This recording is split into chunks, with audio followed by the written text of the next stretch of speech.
afternoon, everyone.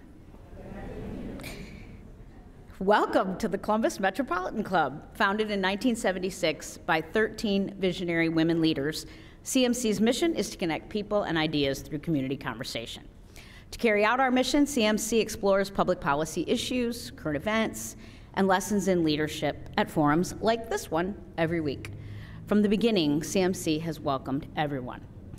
I'm Deb Hackathorn, principal with Civic Point Government Relations. As you've just heard, I'm also proud to serve as chair of the CMC Board of Trustees. I'm really pleased that you're here with us today, or watching from home. A new era for Columbus art museums is our topic for the day. It's also our fourth event at our new venue. So for those of you that are joining by live stream, we are coming to you today from this beautiful new home in Columbus's Italian Village. This is called the Ellis, and we welcome all of you to come visit us here live when you have the opportunity. We want to thank tonight's sponsors, the Greater Columbus Arts Council, Benefactor Group, and Cover My Meds. And thank you to our host, again, the Ellis, for their generous support. We're also grateful to the Center for Human Kindness at the Columbus Foundation and the Columbus Dispatch for presenting our live stream, which is being carried on all of our social media platforms. Please thank everyone who is supporting tonight's forum.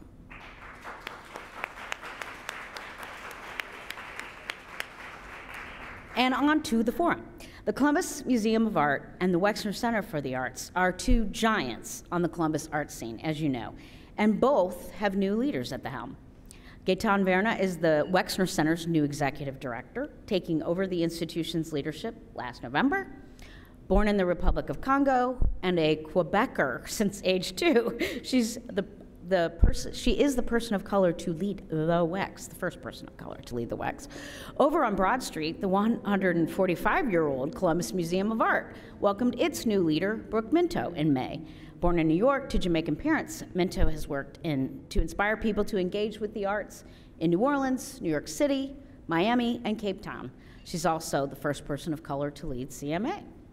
We are so excited to meet these two new dynamic leaders for a conversation spotlighting what's new and next at the Columbus Museum of Art, the WEX, and in the Columbus arts community in general. Please welcome today's esteemed speakers, Brooke Minto, Executive Director and CEO of the Columbus Museum of Art, Gaëtane Verna, Executive Director of the Wexner Center for the Arts, and our host today, Erica Thompson, Features Editor for the Columbus Dispatch.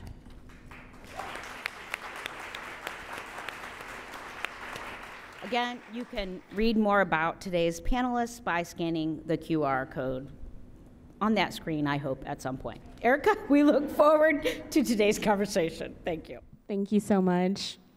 And Brooke and Gaëtane, it's so wonderful to have you in Columbus now. I'm looking forward to our discussion.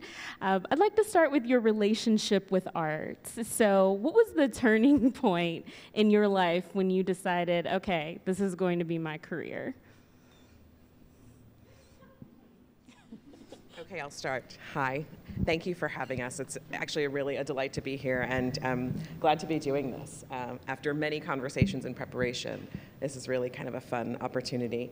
For me, I think the turning point was probably as I was entering secondary education, visiting colleges and thinking about, my future and how, university would fit into that potential professional path. And, you go on college tours and people tell you, study what you love, just pursue your passion and, think critically and you can do what you want with it. And so that was probably the moment that I knew I would study art history and sort of figure out later what career would come from it. But I think that was the moment of real decision that, this is something that I wanted to really master and have a kind of expertise in. Gaëtane. Can you hear me? Hello? Oh, sorry. So thank you all for joining us this afternoon. It means a lot to be able to meet you and to speak. So to answer your question, so I come from a family of 6. My parents met in Haiti, because they're both Haitian, and they met in a choir. So arts was always something, everybody played an instrument, everybody did ballet, even my brother, who now dances and teaches dance also as well. So everybody's a filmmaker, everybody's an artist, everybody's doing something in the arts. But for me, early on, as I played the cello, danced classical ballet, did theater, I early on knew that I was interested. I knew how difficult the work of an artist is, but I also knew that I would never be the artist. So hence, I always saw myself as somebody who could be the bridge between the artists and audiences. And so for me, from the onset, always loved art, but knew that I would never be the artist, but was always interested in the administration and thinking of that artists need a group of people who are championing the arts, who can make those hard decisions in order to leverage their place in society. So that was just, this was the only field that I was ever interested in working in. Yeah. I actually once did a studio visit with an artist who said the same. When you're called to do this, you can't do anything but it, right? It chooses you more than you choosing it. There's nothing else you could imagine doing. And I think that's probably true for a lot of us. I love that. It's nice to hear that. So often you hear folks who want to be in the spotlight. So it's nice to hear that occurred to you. No. Just a byproduct. Yeah. Yeah.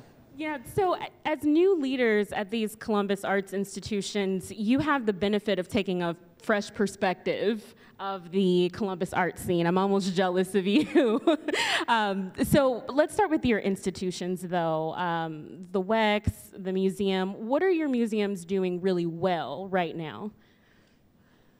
I would say that what the Wex is doing really well is that it's always commissioned art from artists, because we're non-collecting, so we don't have a collection as opposed to the CMA. And so as an institution, enabling artists to create new works of art has always been at the center of the institution. I would also say that the center, if you look, this morning, a friend of mine who lives in Berlin sent me a clip of Louise Bourgeois, very famous American artist, and at the bottom it said, footage from the Wex. I don't even know when, but that shows you that the Wex has always done really well as presenting the most important international artists and bringing them here in Columbus. And I would say also one of the things that the Wex does really well is our learning and public practice department, which reaches, every week they send me everything they do, and I'm dumbfounded by what they do at the university, what they do off-site.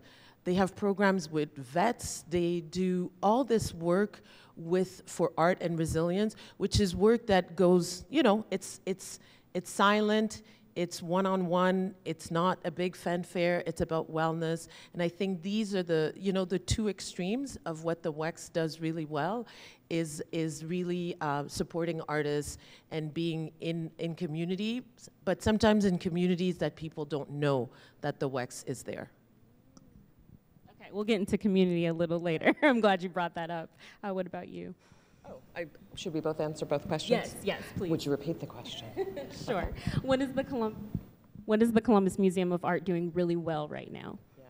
Well, something I thought of actually as you were talking, I think we both benefit from institutions that have had formidable leadership for decades and that have built not only wonderful institutions with great history, but also communities of support, whether that's members, just general audience and museum goers, but also leadership and philanthropists who support these institutions. And I think that's key to all of the success that we can achieve. I do think that my predecessors at CMA were champions of learning, and it's something we have for many years been well recognized for. CMA's programs have always really centered creativity and the importance of creativity in early learners and the connection between creativity and innovation. So I think that's something we're known for. It's really at the heart of the museum. Our 1931 building is the Center for Creativity. And so when I was learning about the museum and first getting to know our team, and it was really wonderful to hear about not only the support that program has gotten, but also the recognition for the work nationally, internationally.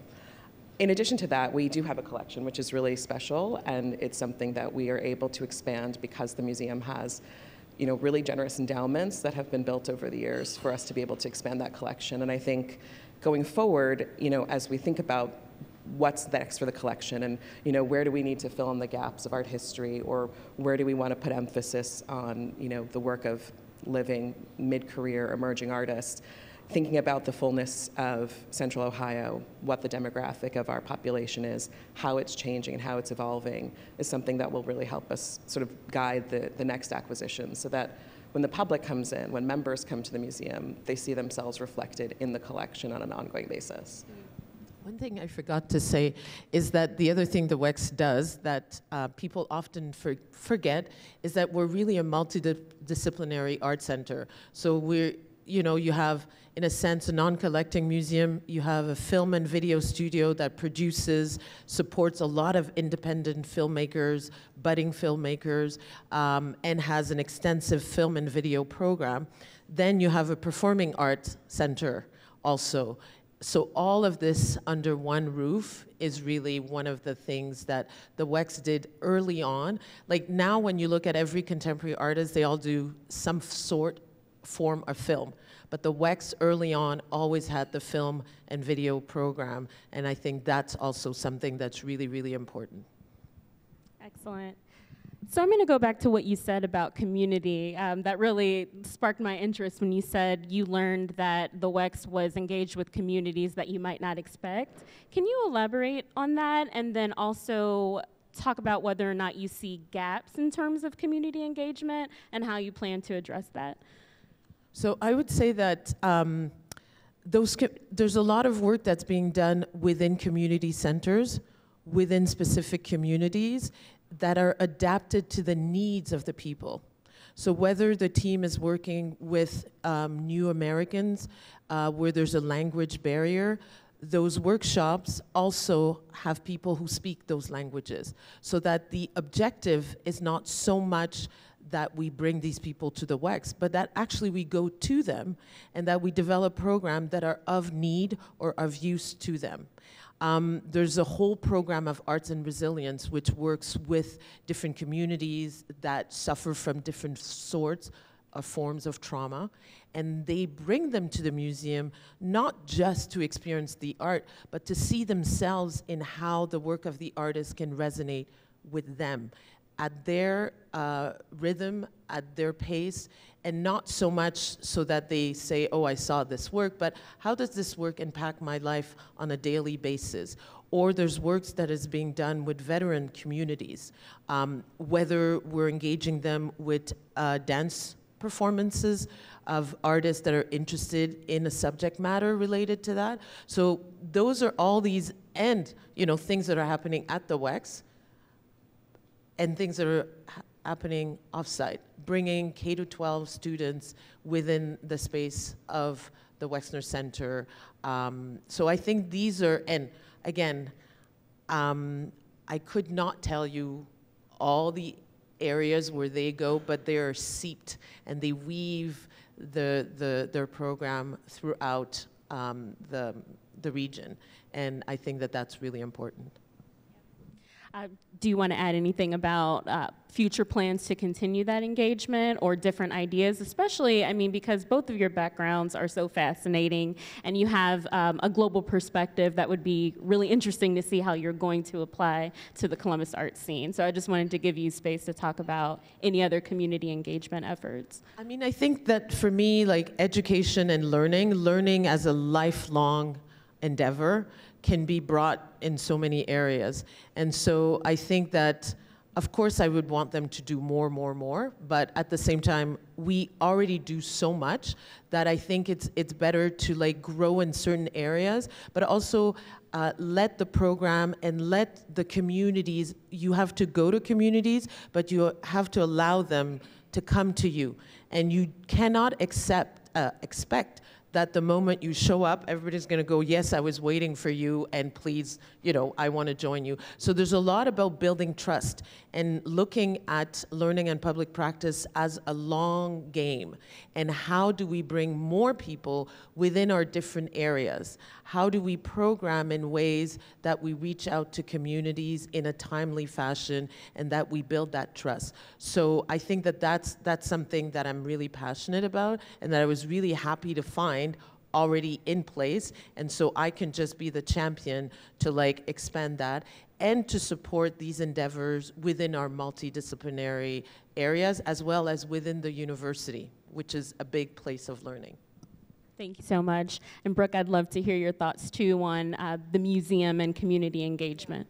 I feel the same. When I arrived in the spring, so 4 months ago, I arrived just in time for the start of one of our sort of seasonal public programs, and that's the BAM Late Night Thursdays. And I learned a little bit of its history. It started, not long after the pandemic. Our members and the general public were wanting to come out again in this, better weather, gather. We have, the benefit of a very beautiful enclosed sculpture garden downtown where people could convene again and really reconnect, rekindle friendships and just have a regular opportunity to meet, enjoy the collection, stay out late. And so over the last couple of years, we've really worked hard to program those late evenings. They're weekly throughout this spring and summer. And know that, have the public know that we're open, free, and that they can not only see the collection and the exhibitions that are on view, but just spend time at the museum. I think I've always felt in this city and in others that museums should be communal spaces, they're conveners. Everyone should feel like, some aspect of the museum is like an extension of their living room or their den or their family room. They should feel warm and, that it's just an easy place for them to enter and to engage. And so I think our Late Night Thursdays has really done that throughout the summer. But, also the exhibition program, it's not just public programming. The exhibition program is already, pretty forward-looking. We're opening an exhibition this week that really features, for the first time, artists from the continent exclusively. So we're looking at artists who are of Ghanaian descent and who are also working in Accra. Accra is a sister city of Columbus, has been since 2015, and was the first sister city on the African continent. And so I think for us, it's an opportunity for the exhibition program to reflect one of the largest immigrant communities here in Columbus and in Central Ohio. And it's an immediate opportunity for me to say, this is important. We want to think about all communities in Columbus, ensure that our program reflects, every aspect of our community, and that there is, over time, a reason to sort of follow what we're doing and to see yourself and your history, whether it's your personal history, that of your neighbor, that of a classmate or schoolmate, reflected in the museum. I think it's essential for us to just continually mine new supporters, new members, new audiences, because it's such an important part of what we do to activate the space. Excellent. Gaëtane, I really liked what you said about building trust, and it's not just about building trust with the community, but also with local artists. So I wanted to get both of your opinions on this. Gaëtane, you can start. What is your perspective on how the WEX has engaged with local artists, both in partnering with them, showcasing their work, and how you'd like to continue doing that moving forward? So I would say that the institution has shown some important local artists. I would say also that in the way we invite them to work with us, feature them, whether it's in exhibitions, in talks, in collaborations, that's an area that the WEX does it. Of course, we need to do more, because to my great surprise, there's so many artists of different genre, different interests embedded within the Columbus area. And so how can we be a place that establishes links with the artistic community? How do we support them? How do we support their professional development? Whether it is by doing portfolio nights where people could come in and show their portfolios and kind of meet curators and specialists who could speak to them about their projects. How do we do more master classes when we have artists coming to exhibit or guest curators coming? How could we be of service to artists outside of just providing them exhibitions? Because there's only 365 days in the year. There's only so much exhibition space, so we could never support all the artists just by an exhibition. But how can we be a real thoughtful resource for up-and-coming artists, mid-career artists, established artists, senior artists? And one of the things that I'm really excited about is also finding all these artists who might have been raised in Columbus, have moved away from Columbus, but still have a link with this place. And how do we tell that history that maybe was never told before? So looking at projects like this, and we can say this, right? The Ming Smith? Yes, go ahead, yes. please. This is why you come, so you get the inside intel. So there's a project that we will be sharing between the WEX and CMA and also Kenyon College around the artist, the photographer, Ming Smith, who has a very strong link with Columbus, was raised here. And so we're in fall 2024.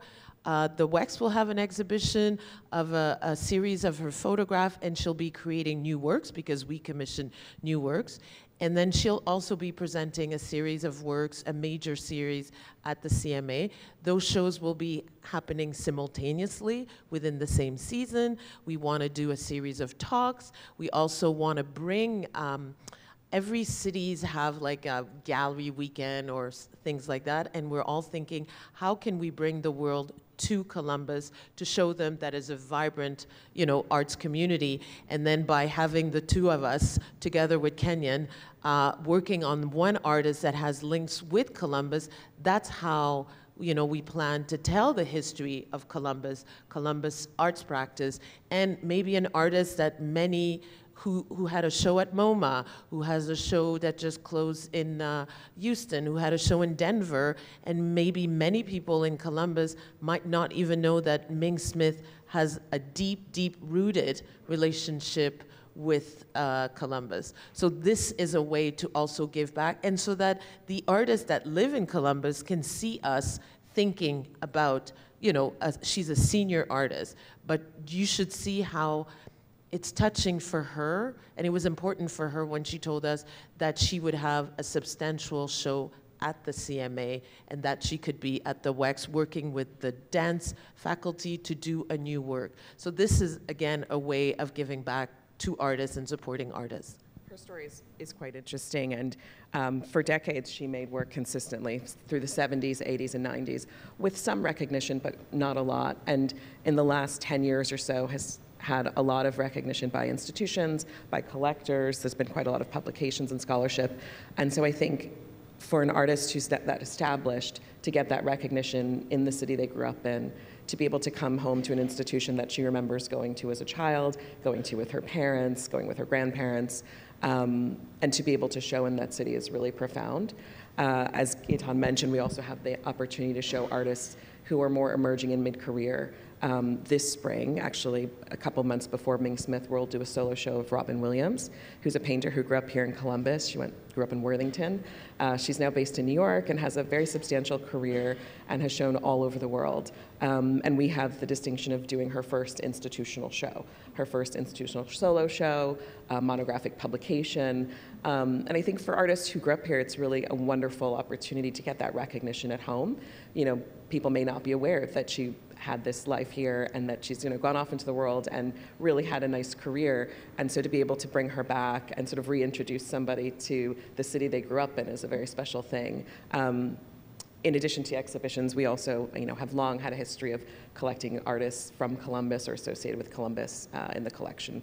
I can't not mention our George Bellows collection. If I didn't, it would be a crime.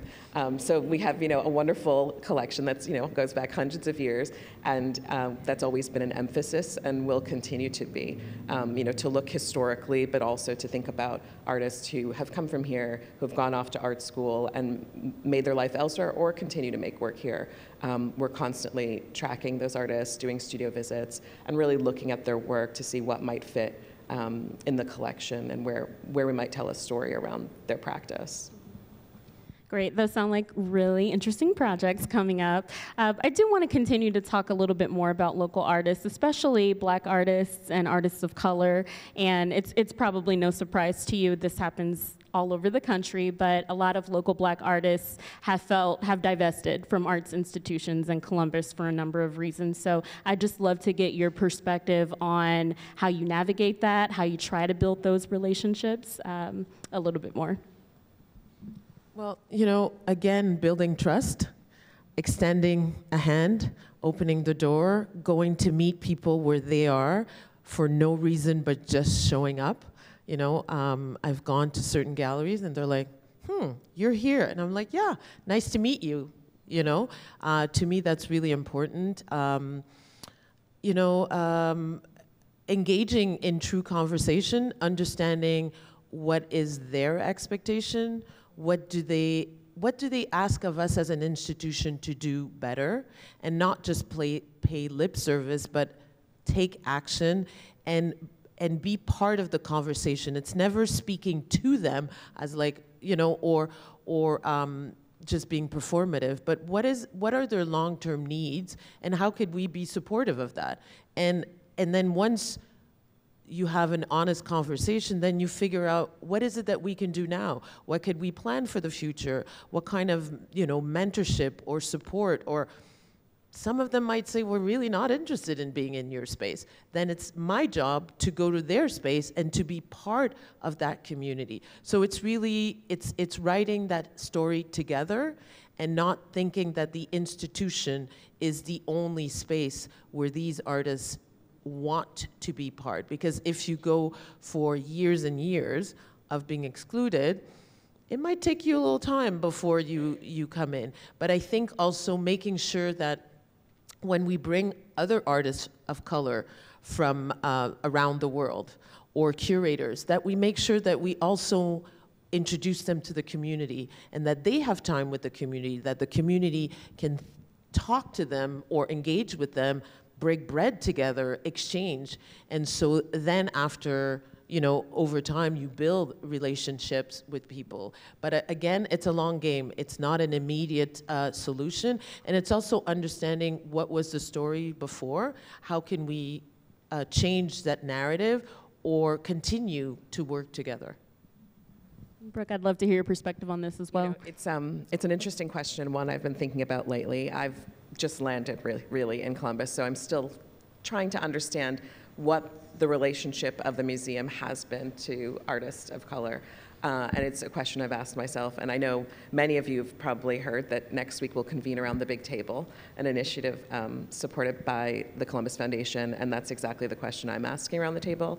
So I've invited creatives and makers from different fields, visual arts, performing arts, and material culture from Columbus to join me at the museum in this very conversation, to really get a sense of how the museum has functioned for them over the years, and to hear directly from them. I've read certainly a little bit, but to hear directly from them what their relationship has been like to the museum, what has been missing, and like Gaëtane said, what we could do differently.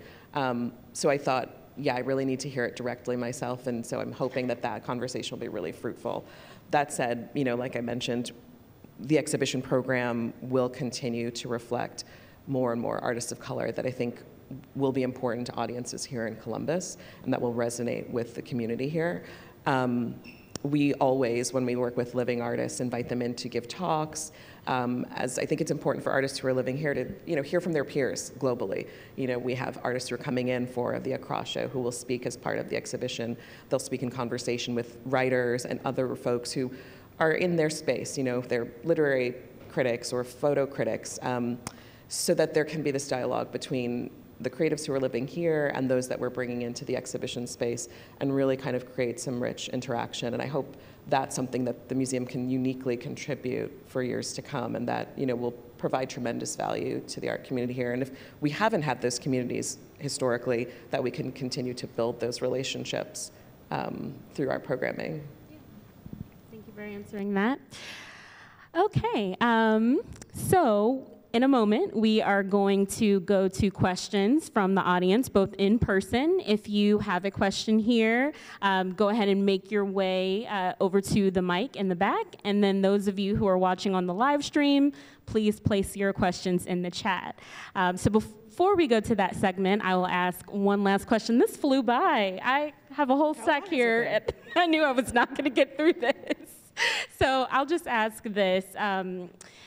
You know, if you could just think about one thing that you hope to change at each of your institutions, I'd love to know what that would be. I mean, we hope you have long tenures here, but if you look back, what's one thing you really, really want to accomplish?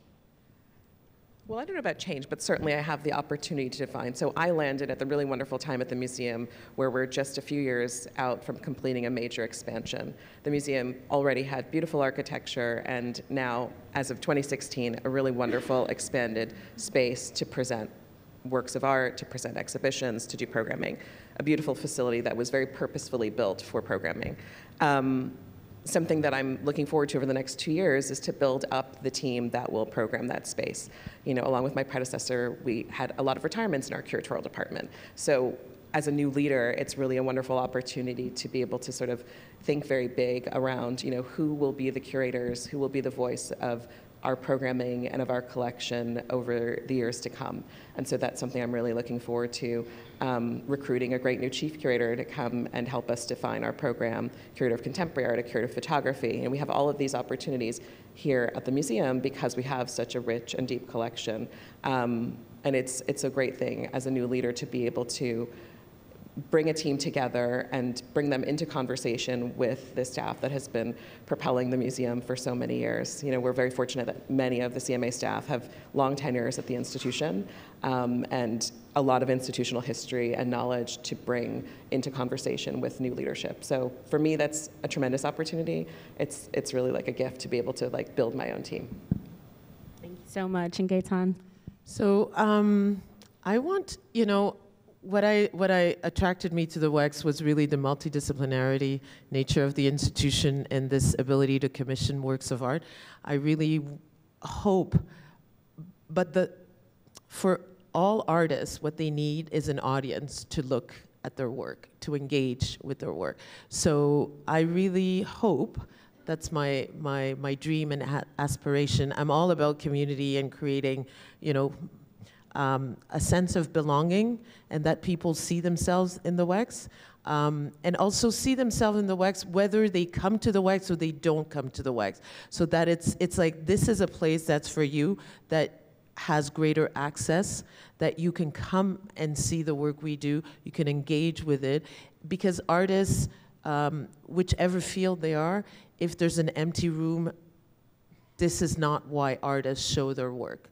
You know, a performance, the musician or the dancer also gets fed by the bodies that are in the space. So if there's one thing that I would really like to achieve is to create a greater sense of audiences within the space of the WEX and purposeful engagement from people of all generation, and that people feel that, you know, the WEX is for them. As much as it is a place for artists, but it's really for communities to gather together. Thank you. Okay, I'm going to read my script here. It's CMC's longstanding tradition to take audience questions. Lainey with CMC is curating questions from our live stream audience. For those of you with us in person, please join Lainey at the microphone. Out of respect for others, please keep your questions brief and to the point so we can get to as many as possible. Please also keep in mind that questions end with the question mark. Lainey, what is our first question? Thank you, Erica. We are being asked, who are your favorite artists and why? You have to answer that. I can't answer that. I can never choose. No, I never choose. I never say it because there's many artists, yeah. And but listen, there's artists that. There's so many artists that whose work I admire, and it would be unfair to select one. I mean, the world is filled with thousands and thousands of artists, and there's artists that depending on what you want to show and why, there's certain artists you're going to choose for a certain type of exhibition. So it's not just I like or I don't like. There is a science to this madness, You choose artists for a purpose, and there's artists that I liked when I was really young, and then there's certain works that grow onto you as you grow in your life. So I cannot answer that question. Yeah. Are you just going to skip? It's virtually impossible. Yeah. To select just one. Good question, though. Just know that I always deflect it when asked. I never answer that. Hi, I'm confident that if anybody can figure out how to put a question mark on a public service announcement, it would be a room full of artists. So, Andy Keeler, I'm a Dublin City Council member, and I just wanted to make everyone aware that the city is hoping to build a cultural arts center within the next 5 or 6 years. We have an Abbey Theater that seats about 200. We have the Dublin Arts Council. Neither is big enough. So we're just trying to make connections with the art community and folks that are passionate about the arts to get this thing off the ground. Thank you. Question mark. Well, know that everyone is welcome always at CMA until that gets done. And we're free on Sundays. And we're free all the time. There you go.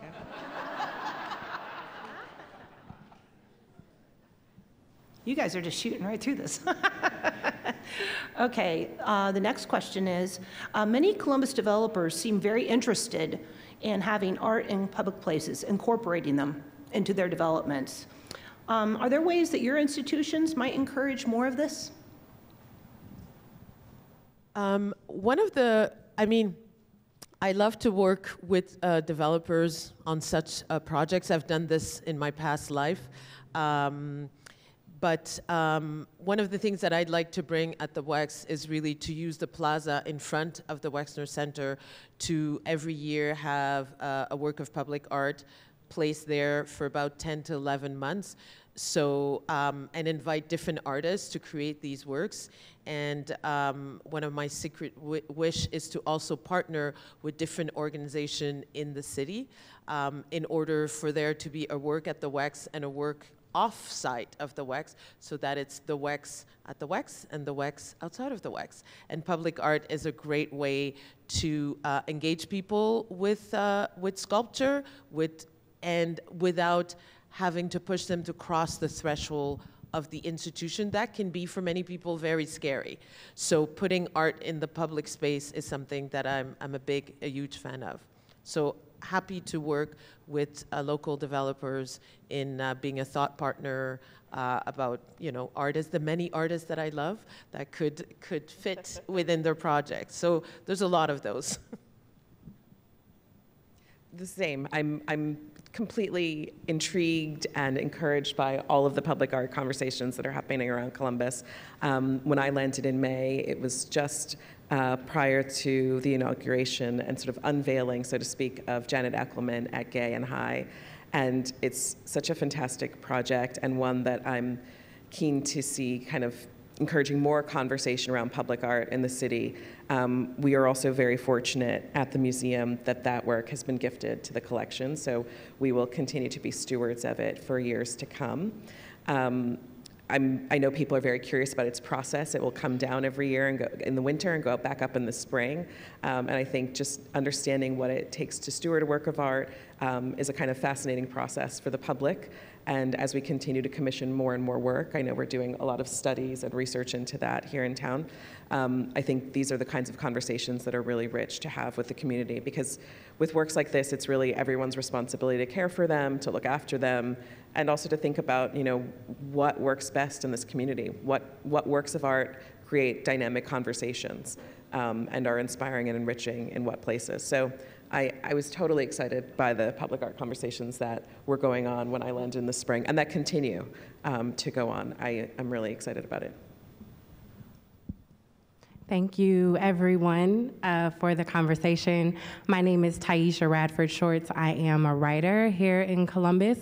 And speaking of public art, I'm sure you know there's lots of conversations about what is Columbus's identity. I think one thing that gets missing in that is Columbus institutions and how they contribute to the identity of the city. And so as new Columbus residents, I'm wondering how you would describe the identity of your respective institutions to someone who may not be engaged or who has never visited. So how would you describe the identity or the culture of CMA and the WEX to someone who's never been and perhaps you would like to persuade to come visit?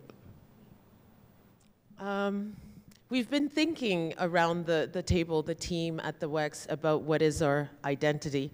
And we actually did a survey and a visioning exercise. So we're between vanguard and rebel. So rebel in the sense of, not looking at the status quo, but always pushing the envelope, always expanding, showing works of art that are conscious of the time in which we live, that are answering questions of social justice, that are, fingers on the pulse of the key issues that resonate with many people within the world in which we live in.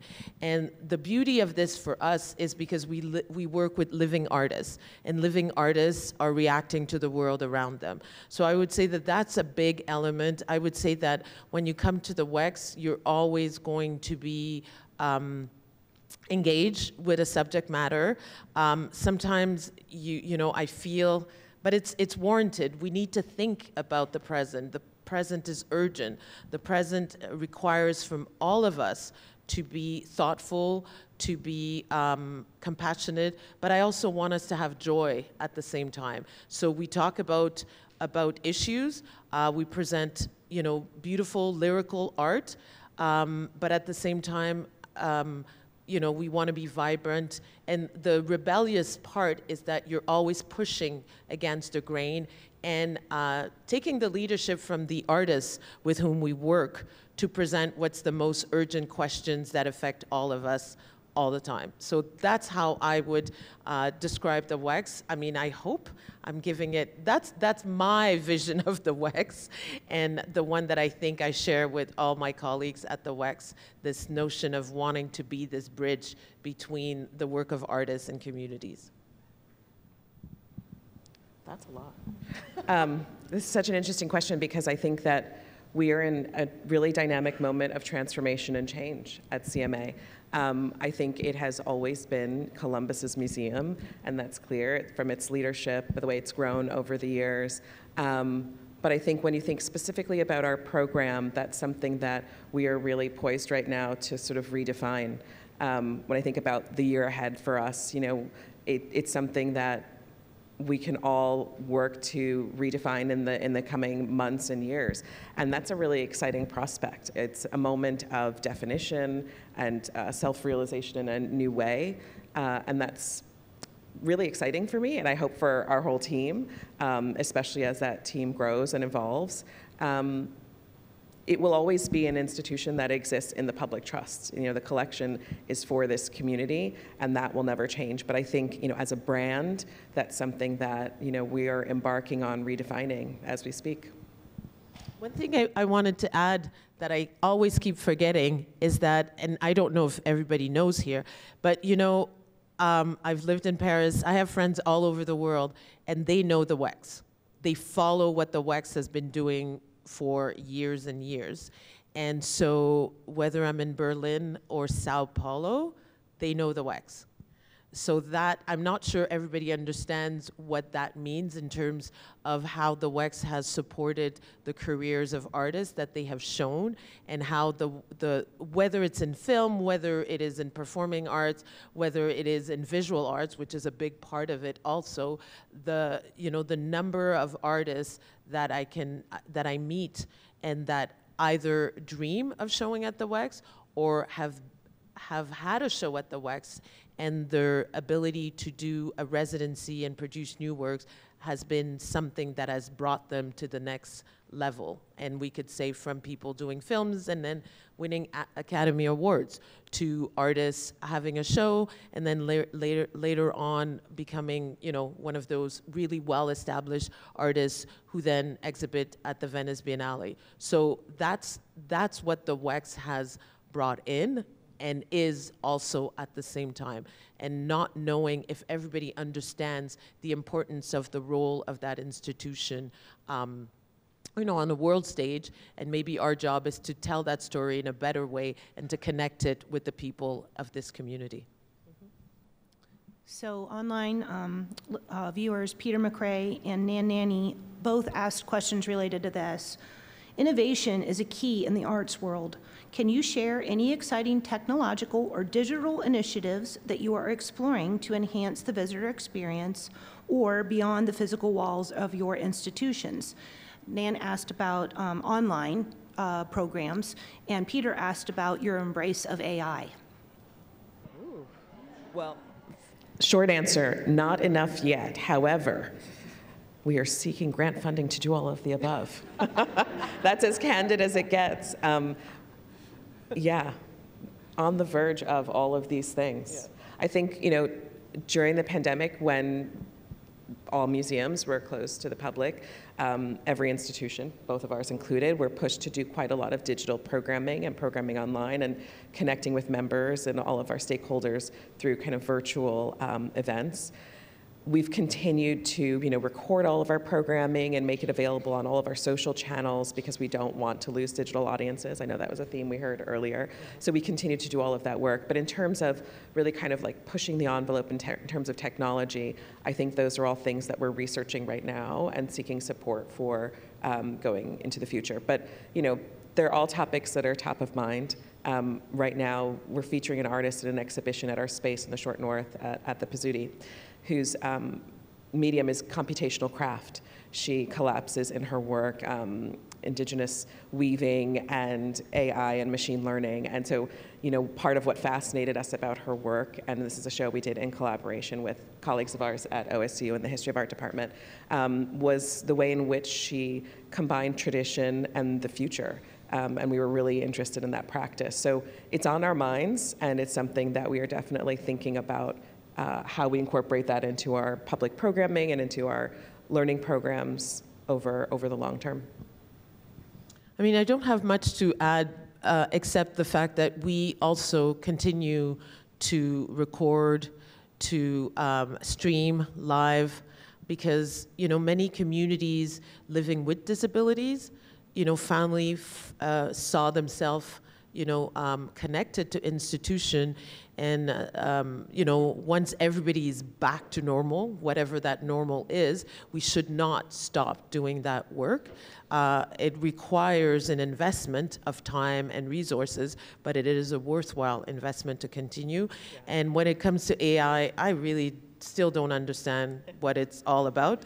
So I think I'm going to stay low diet and just like show artworks. And then the last thing I would say is that, you know, the virtual is really important, but I also think that being in front of a work of art, to me, is still where the emotion happens, because your body, you feeling, when you see a concert and you listen to the person singing, there's something different than watching it on a screen.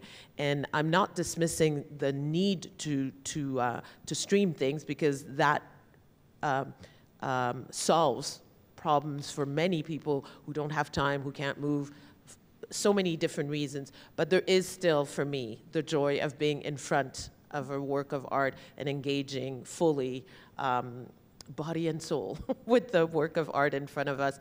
I think technology is of use if it can also, you know, bring people to do the action that we want of them, which is either buy a ticket or drive, park, sit in front of the work of art to engage with the work of the artist. Well, Doug is giving me the wrap-up signal. He told me to blame him. This has been such a great conversation, but I will turn it back over to Deb for closing remarks. Thanks, Erica. Thank you, Erica. Thank you, Erica. Those were great questions. Oh, thank you. Very good questions.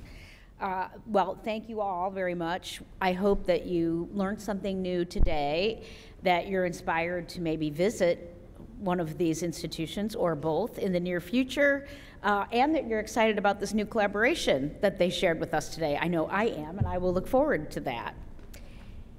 Thanks so much to our sponsors for today's forum, the Greater Columbus Arts Council, Benefactor Group, and Cover My Meds. And thank you again to the Ellis, this beautiful venue. We also want to thank our virtual seat patrons and the Center for Human Kindness at the Columbus Foundation and the Columbus Dispatch for presenting today's live stream. And a very special appreciation for our guests today, Brooke Minto, Gaëtane Verna, and our host, Erica Thompson.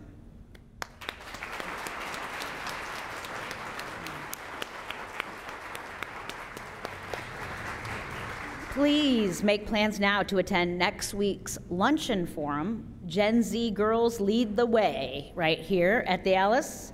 That's right, we're back to normal, 11:30 next Wednesday, starting next week. We hope we see you there. And now please enjoy some refreshments, mingle. We're here until 6. Have a great evening. Thanks for being here.